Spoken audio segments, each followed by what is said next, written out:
Shukla lifestyle আর একটি ব্লগে সকলকে ওয়েলকাম আর অনেক অনেক ভালোবাসা। আশা করছি সকলেই খুব ভালো আছেন।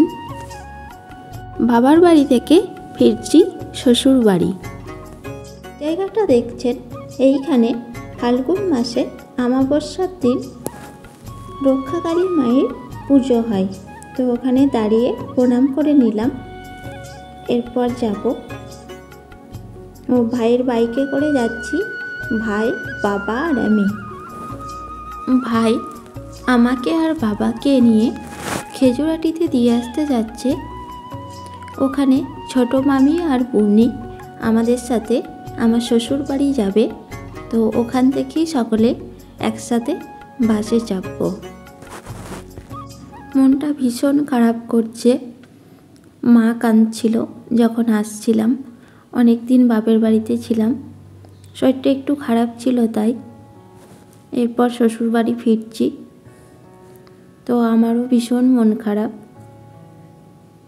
কিন্তু কিছু তো করার নেই।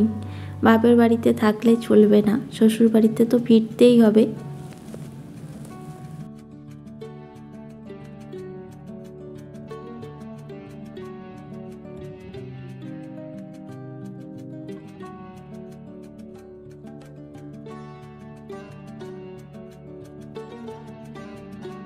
চলে এলাম খেজুরহাটি।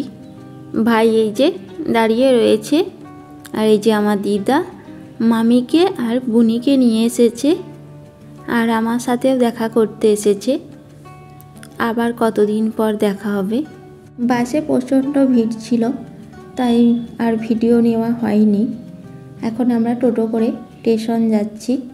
এটা বর্ধমানের বাস থেকে নামলাম, তারপর টোটো করে স্টেশন যাচ্ছি। বর্ধমানের কয়েকটি জায়গা তোমাদেরকে দেখাচ্ছি। তো দেখো, এই যে ঘড়ির মোড় পেরিয়ে চলে আসলাম। বর্তমানে আমি যখন কলেজে পড়তাম তখন অনেক সুন্দর সুন্দর জায়গায় ঘুরেছি। তো অনেক সুন্দর জায়গা আছে বর্ধমানে দেখার মতো। তখন বন্ধুদের সাথে যেতাম, ভীষণ আনন্দ করতাম। আর এখানে দেখো বর্ধমানের কিছু দর্শনীয় স্থান দেওয়া রয়েছে, যেমন সর্বমঙ্গলা মন্দির, 108 মন্দির, তারপর কার্জন গেট। বর্ধমানের আরও বেশ কিছু জায়গা। এই একটা দেখো কত সুন্দর গ্লোব, আর এই যে কার্জন গেট পেরিয়ে গেলাম। সকাল সকাল বেরিয়েছিলাম 8টার আগে, তাই বর্ধমানের ভেতর দিয়ে টোটোটা নিয়ে যাচ্ছে, না হলে অন্য রাস্তা দিয়ে নিয়ে যায়, এসব কিছুই দেখতে পাই না। সকাল সকাল বেরোলে এই একটা সুবিধা, তাড়াতাড়ি বাড়ি পৌঁছে যাওয়া যাবে। তো চলে এলাম বর্ধমান স্টেশন। বাবা আর ছোট মামি আগে আগে হাঁটছে, আমি আর বুনি আস্তে আস্তে আসছি।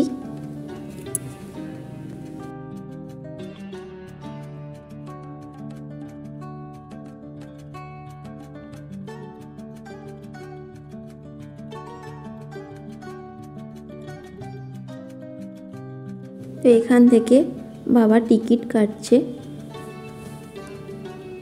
আর এইদিকে লিফট, সিঁড়ি দিয়ে আর উঠবো না, লিফট দিয়েই উঠে যাব। তো চলো, আমাদের টিকিট কাটা কমপ্লিট। এই যে লিফটে করেই আমরা বুনি আর আমি উঠছি। বুনি একটুও ভয় পাচ্ছে না, এত ছোট তবুও ভীষণ সাহস। ওকে ওর মা বলছে যে তুই পারবি না, কিন্তু ও বলছে আমি পারবো, আমি ঠিক উঠবো। তো উঠে চলে আসলাম। এই যে এখন প্ল্যাটফর্মে দাঁড়িয়ে আছি। না, প্ল্যাটফর্মে এখনও নামিনি, সাবওয়ের ওপরে দাঁড়িয়ে রয়েছি। কোন প্ল্যাটফর্মে দেবে সেটা তো জানি না, তো সাবওয়ের ওপরেই দাঁড়িয়ে আছি। যে প্ল্যাটফর্মে দেবে তো তখন নেমে যাব। যদি অন্য একটা প্ল্যাটফর্মে এখন নেমে যাই, আবার অন্য দিকে দিয়ে দেয় ট্রেনটা, তখন আবার প্রবলেম হয়ে যাবে, নেমে আসা আবার যাওয়া। তো এই যে 3 নম্বরে দিয়েছে, আমরা উঠে পড়েছি ট্রেনে। ট্রেন ছেড়েও দিয়েছে, ট্রেনে উঠেই বুনি কাঁদছিল, ঝালমুড়ি খাবে, তো ওকে ঝালমুড়ি কিনে দিয়েছে। ও এখন দেখতে দেখতে যাচ্ছে কতটা দূর দিদির বাড়ি। এই প্রথমবার যাচ্ছে। এই যে আমার বাবা,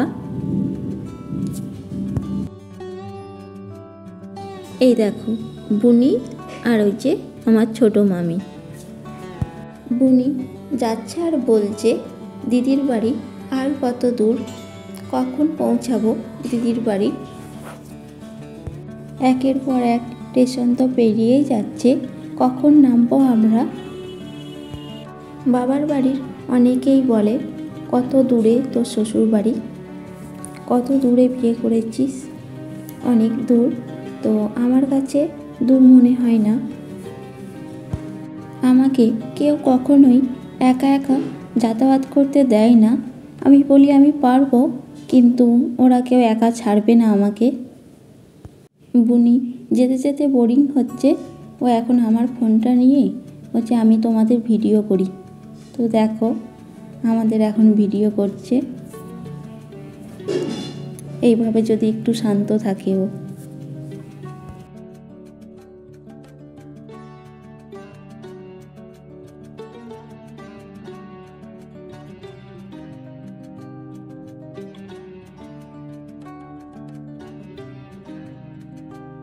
এই দেখো এইটা আমার বুনি, মানে ছোট মামার মেয়ে। ট্রেনের মধ্যে ওর খেলার জিনিস উঠলেই বলছে আমি কিনবো। এই যে বেলুন কিনে দিয়েছে, বাবাকে বলছে সঙ্গে সঙ্গে ওকে ফুলিয়ে দিতে হবে। তো বেলুন ফুলিয়ে দিয়েছে, এখন ও ওটা নিয়েই খেলবে। তো বাবা তো বেঁধে দিয়েছে, ওর কতটা আনন্দ দেখো। তো বেলুনটা কিছুক্ষণ খেলতে না খেলতেই উড়ে চলে গেছে অন্য একটা বাচ্চার কাছে। ওর বেলুন উড়ে চলে গেছে, তো ও খুব কাঁদছিল। ওর মা এখন ওকে স্টেশনের ওখানে বাঁদর ছিল, তো ওইগুলোই দেখাতে দেখাতে নিয়ে যাচ্ছে।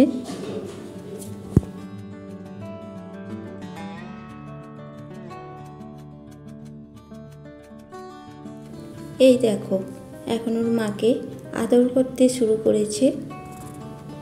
বললাম চলেই এসেছি, তাই ওর আনন্দ হচ্ছে। তো চলো নেমে পড়ি, চলে এসেছি। নামার পর ট্রেনটা ছেড়ে দিল।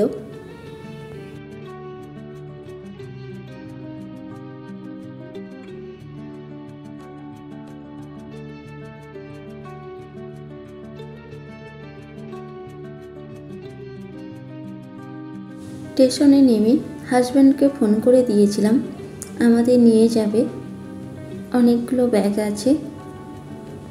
স্টেশনের কাছেই আমার শ্বশুর বাড়ি, কিন্তু ব্যাগ নিয়ে হাঁটতে প্রবলেম হবে, তাই বলে দিলাম নিয়ে যাবে। তো এটা কোন স্টেশন কেউ কি চিনতে পারছো? এই যে চলে এসেছে বরমশাই। বাইকে করেই চলে আসলাম, আর হাঁটলাম না। এই যে এসে দেখি চাবি দিয়ে রেখেছে। চাবি তো দিতেই হবে, এখন যা দিনকাল, খুব গরম লাগছে। এই যে এবার চাবিটা খুলছে। চলো ভেতরে যাওয়া যাক। পুনি আগেই চলে গেল। এই যে চলে এসেছি। এসে ড্রেস চেঞ্জ করে কিছু খাওয়া দাওয়া করলাম, জল খাবার। তারপর এই যে ভাত বসিয়েছে। আমার ছোটো মামি এসেই রান্না বসিয়ে দিয়েছে। এদিকে হুঁকো ভাজা, এটা মাছের কালিয়া হবে, আর ওদিকে মনে হয় পটল আলুর তরকারি। আমার ভিডিওটি ভালো লাগলে লাইক, কমেন্ট আর চ্যানেলটা সাবস্ক্রাইব করে দেওয়ার জন্য অনুরোধ রইল। তো ভিডিওটি এই পর্যন্তই। সকলে ভালো থাকবেন, সুস্থ থাকবেন আর মনের আনন্দে থাকবেন। পরের ভিডিওতে দেখা হচ্ছে।